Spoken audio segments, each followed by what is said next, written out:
Hello दोस्तों, स्वागत है आप सभी का बिहारी मीडिया न्यूज चैनल पर एक बार फिर से। आज की इस वीडियो में हम बिहार के टुडे ब्रेकिंग न्यूज 15 बड़ी खबरों के बारे में जानेंगे। तो हमेशा की तरह आप इस वीडियो को एक प्यारा लाइक जरूर कर दे और आप बिहार के किस जिले में रहते हैं साथ ही हमें नीचे कमेंट बॉक्स में जरूर बताएं। और आपके मन में अगर कोई भी सवाल हो तो आप हमें नीचे कमेंट बॉक्स में जरूर पूछे। आज की सबसे पहली खबर, शाहनवाज हुसैन ने उद्योग मंत्रालय का कामकाज संभाला।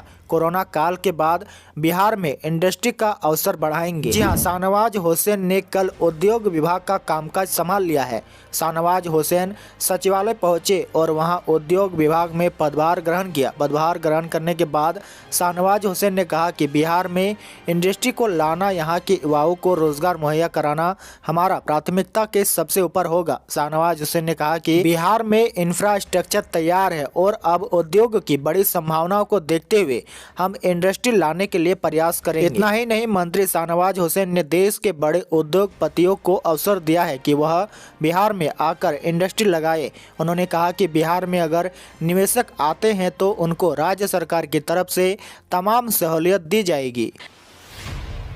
बड़ी खबर, सरकार ने जारी किया अल्टीमेटम, जल्द कर ले राशन कार्ड से जुड़ा ये काम, नहीं तो अनाज मिलना बंद हो जाएगा। राष्ट्रीय खाद्य सुरक्षा योजना के तहत राशन कार्ड पर अंकित सभी पारिवारिक सदस्यों का आधार नंबर अब अनिवार्य कर दिया है। अगर आपने अभी तक यह काम नहीं करा है तो जल्द करा ले, नहीं तो 31 मार्च 2021 तक इस राशन कार्ड को ब्लॉक कर दिया जाएगा। जिस राशन कार्ड पर अंकित सभी परिवार के लोगों का आधार नंबर नहीं होगा, उस राशन कार्ड को ब्लॉक करते हुए खाद्यान्न की आपूर्ति रोक दी जाएगी। इसे लेकर बिहार सरकार के खाद्य एवं उपभोक्ता संरक्षण विभाग ने सूचना जारी की है। अगर आपने भी ऐसा नहीं किया तो तुरंत अपने नज़दीकी जन वितरण प्रणाली विक्रेता के यहाँ जाए और उसके यहाँ उपलब्ध पॉस से सभी का ऐड करा ले। आपकी जानकारी के लिए बता दें कि इसके लिए किसी प्रकार का कोई चार्ज नहीं लिया जा रहा है। निःशुल्क आधार सीडिंग नज़दीकी जन वितरण प्रणाली विक्रेता के यहाँ कराई जा रही है। अगर किसी सदस्य की आधार सीडिंग पहले कर ली गई है तो फिर से कराने की जरूरत नहीं है। बड़ी खबर, पटना में अब आवासीय परिसर का व्यावसायिक इस्तेमाल करने के लिए लाइसेंस जरूरी, मंजूरी नहीं ली तो जुर्माना लगेगा। जी हां, राजधानी पटना में अब किसी भी परिसर के व्यावसायिक उपयोग के पहले ट्रेड लाइसेंस लेना आवश्यक कर दिया गया है। इसे लेकर पटना नगर निगम ने अनुज्ञापित विनिमय 2020 से तैयार कराया है। निगम की तरफ से 3 जनवरी तक आम लोगों से इस मामले पर शिकायत और सुझाव आमंत्रित किए गए थे, जिसकी समीक्षा करने के बाद निगम ने एक कमेटी का गठन किया है और अब इसे कमेटी ने मंजूरी दे दी है। बड़ी खबर, हाई स्कूल के रिटायर्ड टीचर्स को कॉन्ट्रैक्ट पर रखेगी सरकार, शिक्षक नियोजन में देरी के कारण लिया फैसला। जी हां, राज्य के सरकारी हाई स्कूल में शिक्षकों की कमी और नियोजन प्रक्रिया में देरी को देखते हुए सरकार ने एक बड़ा फैसला किया है। नीतीश सरकार अब उन हाई स्कूल में रिटायर्ड शिक्षकों को कॉन्ट्रैक्ट पर रखेगी जहां 9वीं क्लास से पढ़ाई शुरू होती है। शिक्षा विभाग में संविदा पर बहाली करने का फैसला कर लिया गया है। हाई स्कूलों में 32,000 से ज्यादा शिक्षकों की बहाली से हो रही देरी के कारण यह फैसला लिया गया है। आपको बता दें कि शिक्षा विभाग ने जो फैसला किया है उसके मुताबिक ऐसे शिक्षकों को हर क्लास के लिए 900 रुपये से लेकर एक महीने में अधिकतम 22,500 रुपये तक का भुगतान किया जाएगा।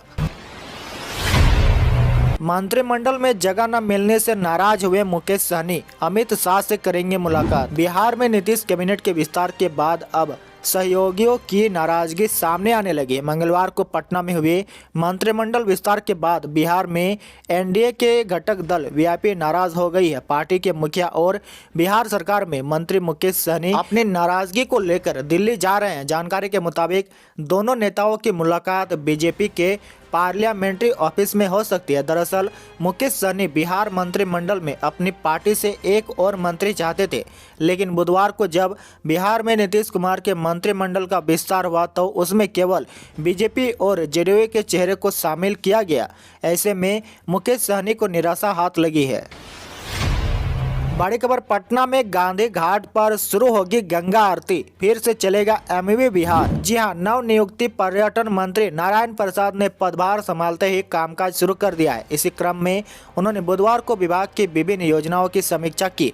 कोरोना काल के बाद पर्यटकों की संख्या में वृद्धि को देखते हुए पटना के गांधी घाट पर पुनः गंगा आरती शुरू कराने व पर्यटकों को गंगा की सैर कराने के लिए एमवी विहार जहाज के परिचालन का निर्देश दिया है। इसके साथ ही बिहार में आने वाले पर्यटकों की संख्या में वृद्धि करने के लिए प्रचार प्रसार करने तथा होटल व परिवहन व्यवस्था को सुचारू व सुदृढ़ करने पर जोर दिया है। होली से पहले सभी एक्सप्रेस और पैसेंजर ट्रेनों को चलाने की तैयारी। स्पेशल ट्रेनों के किराए से मिलेगी राहत। जी हां, कोरोना संकट के कारण भारतीय रेलवे अपनी पूरी क्षमता के साथ नहीं चल रही है। हालांकि देश में कोरोना वैक्सीन के आने और संक्रमितों की संख्या कम होने के बाद हालात अब थोड़े थोड़े बदलने लगे हैं। ऐसे में लोगों को इंतजार है कि सभी ट्रेनों का सामान्य परिचालन जल्द ही बहाल हो। बता दें कि कोरोना संक्रमण की रफ्तार घट गई है, लेकिन कोविड-19 के तहत चल रहे स्पेशल ट्रेनों का किराया नहीं घटा रहा है। रिपोर्ट के मुताबिक रेलवे ने सभी एक्सप्रेस, मेमू, डेमू और अन्य लोकल पैसेंजर ट्रेनों के सामान्य परिचालन के लिए मार्च तक की तैयारी रखी है। अगर सब ठीक रहा तो जल्द ही सभी एक्सप्रेस और पैसेंजर ट्रेनें पूर्व की भांति चलने लगेगी। इस संबंध में पूर्व मध्य रेलवे के महाप्रबंधक ललित चंद्र त्रिवेदी ने प्रेस कॉन्फ्रेंस में कई जानकारी दी है। बड़ी खबर, बिहार में कला एवं संस्कृति पदाधिकारी की नियुक्ति के लिए भर्ती प्रक्रिया शुरू। इस दिन तक करे आवेदन। जी हां, बिहार में कला और संस्कृति को बढ़ावा देने के लिए सरकार ने पहल की है। अब सभी जिलों में जिला स्तरीय कला एवं संस्कृति पदाधिकारी की नियुक्ति की जाएगी। इसके लिए बीपीएससी की जिम्मेदारी दी गई है। 38 पदों के लिए बीपीएससी ने नियुक्ति प्रक्रिया शुरू कर दी है। इसमें 13 पद वर्गवार महिलाओं के लिए आरक्षित है और 3 फरवरी से ऑनलाइन आवेदन लिया जा रहा है। 2 मार्च तक आवेदन की अंतिम तिथि रखी गई है। आपको बता दें कि इसके लिए शैक्षणिक योग्यता किसी भी मान्यता प्राप्त विश्वविद्यालय से स्नातक के साथ नाट्य कला में पीजी डिप्लोमा, नृत्य या संगीत में पीजी, ललित कला, कला इतिहास में मास्टर इन फाइन आर्ट्स की डिग्री होनी चाहिए।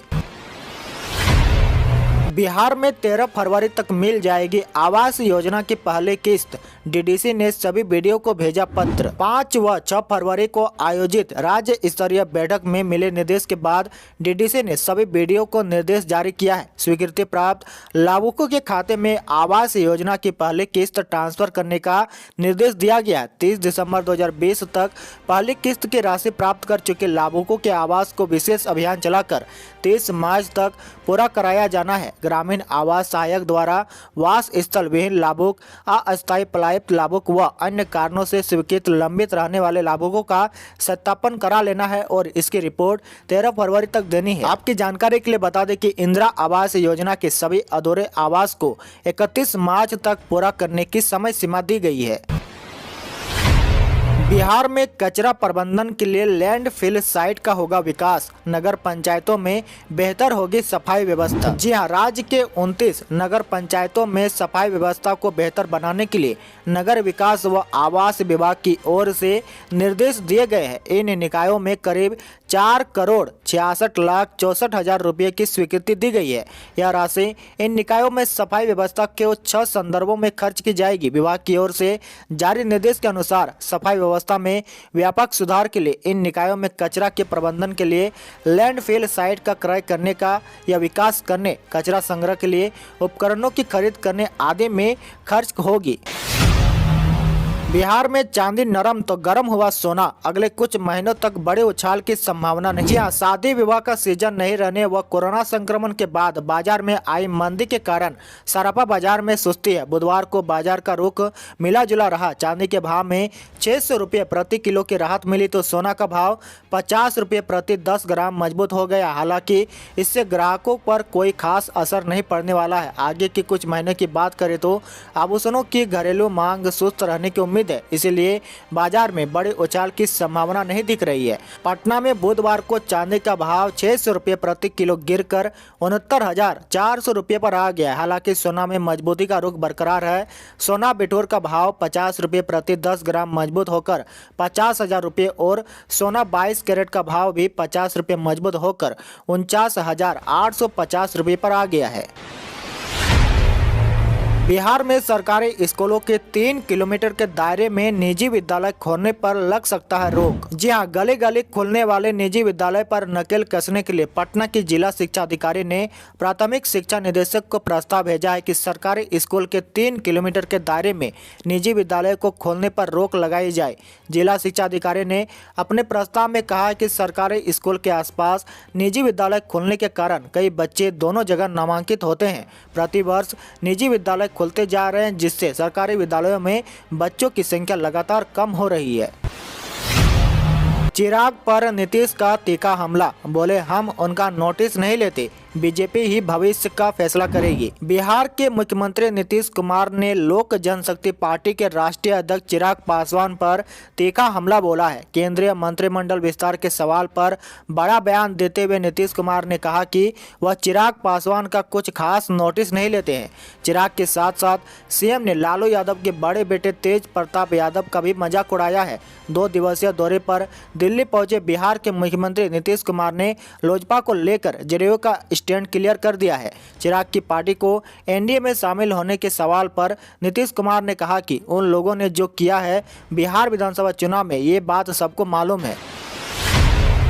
बिहार में निकली लैब टेक्नीशियन की सरकारी भर्ती, 12वीं पास युवाओं के लिए भी नौकरी का मौका। जी हां, बिहार सरकार सूबे में लैब टेक्नीशियन के पदों को भरने जा रही है। बिहार में हेल्थ सोसाइटी ने प्रदेश में लैब टेक्नीशियन के 222 पदों पर भर्ती प्रक्रिया को शुरू कर दिया है, जिसका नोटिफिकेशन सोसाइटी के आधिकारिक वेबसाइट statehealthsocietyBihar.org पर अपलोड कर दिया गया है। योग्य उम्मीदवार को 1 मार्च से पहले ऑनलाइन आवेदन देना होगा। महिला और पुरुष दोनों के लिए यह अवसर सामने है। आपको बता दें कि इन पदों के लिए 12वीं पास किए स्टूडेंट भी आवेदन भेज सकते हैं। आवेदन के लिए तय की गई योग्यता में बायोलॉजी से 10+2 या इंटर पास होना चाहिए। इसके साथ ही आवेदक के पास किसी मान्यता प्राप्त विश्वविद्यालय से bachelor in medical laboratory technician का डिप्लोमा या डिग्री होना अनिवार्य है। इसके अलावा बैचलर इन मेडिकल लेबोरेटरी की डिग्री भी मान्य होगा।